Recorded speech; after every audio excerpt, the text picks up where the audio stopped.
Bonjour. 19e siècle, Lamartine, biographie. Petit 3, l'action philosophique et politique. La révolution de 1830 ne surprend pas Lamartine, qui évolue déjà vers le libéralisme. Il se rallie au nouveau régime, mais démissionne pour raisons personnelles.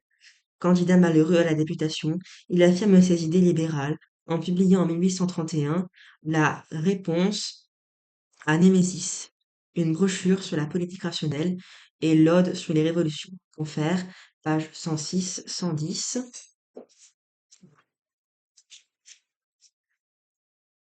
L'inspiration politique et sociale, notamment euh, tout ce qui suit cette petite partie, la mission sociale du poète, paix et fraternité des peuples, et les révolutions, les deux parties.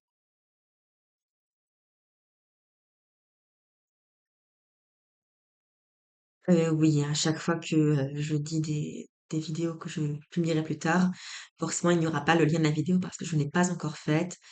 Mais si vous la regardez plus tard, peut-être que vous pouvez retenir ce que je vous dis et vous reporter à la vidéo en question qui existe plus tard, qui est sur la chaîne, il faut juste rechercher. Petit, petit A, le voyage en Orient. Hanté depuis 1821 par le projet d'une grande épopée, Lamartine, qui a déjà rédigé plusieurs fragments de Josselin, entreprend un voyage aux lieux saints, au berceau du christianisme. Il espère raffermir sa foi et enrichir son inspiration épique. Embarqué en 1832 avec sa femme et sa fille, il visite la Grèce et le Liban, épouse jusqu'au Saint-Sépulcre. Loin d'y trouver la ferveur purement orthodoxe, il se croit appelé à devenir le messie d'une religion épurée. Confère, page 111. C'est dans la pensée religieuse de Lamartine. Un coup terrible finit de le détacher de son ancienne foi. De retour à Beyrouth, il a l'immense douleur d'y perdre sa fille Julia.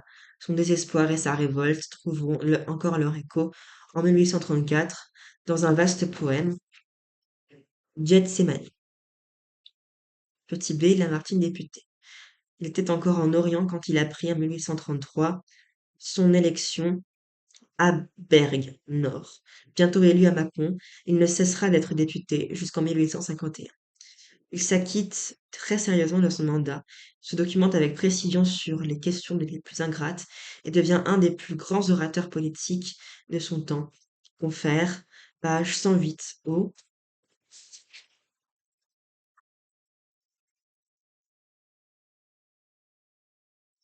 La vidéo Paix et fraternité des peuples.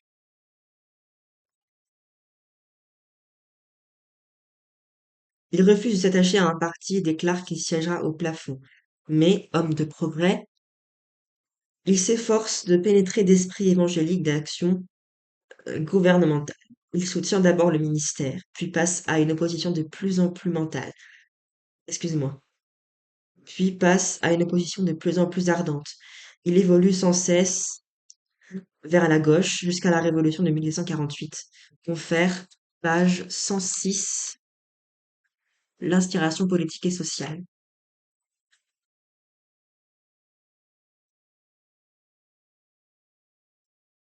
Euh,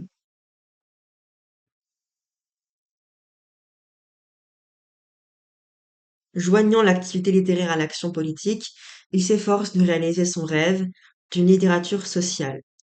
Donc, pareil, hein, l'inspiration politique et sociale, les idées et les œuvres, la vision sociale du poète, paix et fraternité des peuples, et des vidéos des révolutions. Le voyage en Orient, 1835, révèle l'orientation nouvelle de sa pensée religieuse, qui se précise dans Josselin, 1836, et la chute d'un ange, 1838, dans les recueillements, 1839, page 108. Donc, ça sera paix et fraternité des peuples.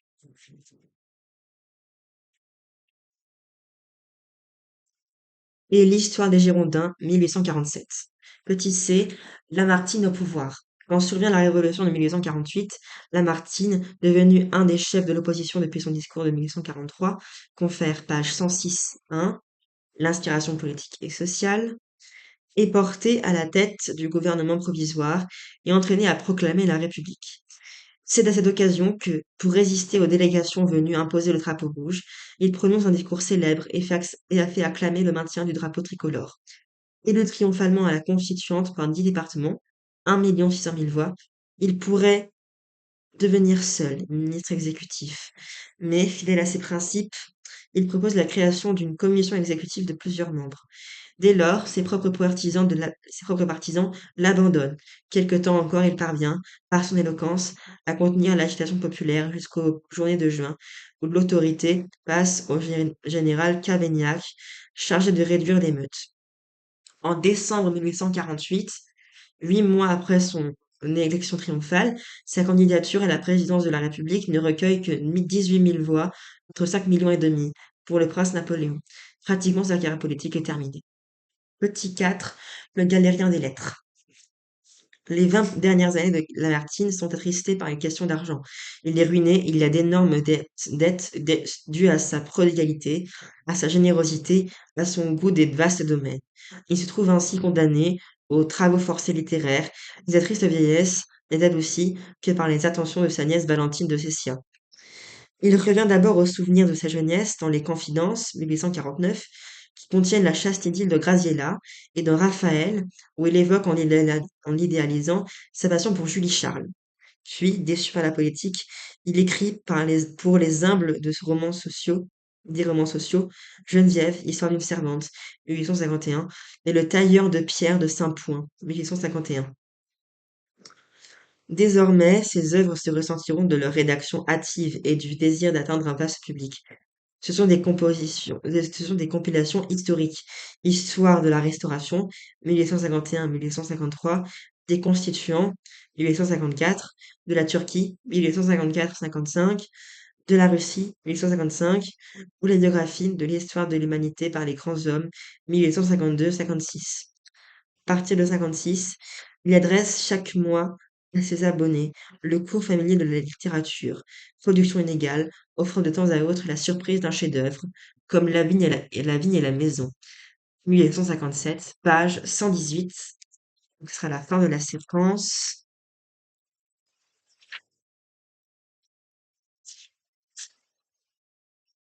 Enfin, un poème particulier. Et je vous dirai la suite dans 4 jours. Merci de regarder. Au revoir.